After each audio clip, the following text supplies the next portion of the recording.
The late dancer, DJ, and executive producer Stephen Boss's, better known as tWitch, mother has spoken to people about the tragic loss of her son. There's been so much speculation surrounding his death, and I am glad that she's speaking out. Connie last heard from her son the day before he died, and she didn't sense he was troubled. She said he last texted her the day before he died to check on her because she had been sick. On the morning of December 13th, Connie found out that Stephen was missing. I immediately started placing calls to see if anyone had seen or spoken with him, she recalls. Finding that nobody had, my brother and I bought plane tickets.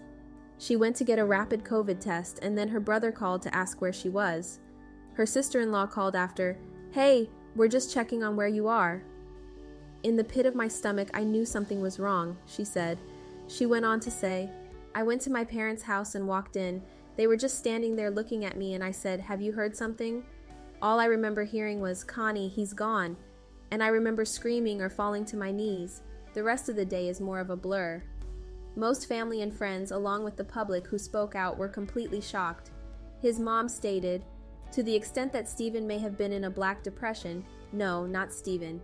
He was so in tune with analyzing and trying to make himself better, reading self-help books, so this came as a complete shock."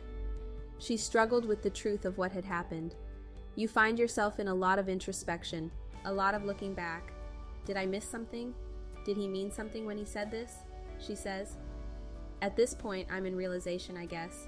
When I wake up in the morning, it does hit me that, oh my God, he really is not physically here. But then in my head, I can hear him say, "Hey Mom, I'm okay." I think anyone who's lost someone to suicide grapples with what they could have done or how they could have helped. What were the signs? His uncle, who works in the mental behavioral health field, recently shared a post on Instagram about his nephew. "Neff, I've been quiet. I haven't said anything. It's 6 months. I just need to say 12, 12, 22, a day we will never forget. A day that is still unbelievable. A day that I question, why didn't I see it? We say when you work in the mental behavioral health field, you know the signs. I talked to you 2 weeks before about the things you was going through, the struggles we all go through at times, but yet no signs. I wish we would have kept talking. I wish, if you was in that mindset, you would have said it. But I know this." Romans 8:28-28. And we know that God causes everything, all things, to work together for the good of those who love God and are called according to his purpose for them. I miss you, Godson, little bro, Neff. We, boss, will never let your light dim. We will continue to let it shine. I love you, Neff, till I see you again. Unc. Stephen's mother said that she finds comfort through her faith that she will see Stephen again. "When I think about him, I try not to dwell on how he left this earth," she says. "This is not totally the end. That is where my peace comes from. Sometimes it feels like it was just yesterday, and then other times it feels like it's been so long since I've seen him." She holds tight to their final words.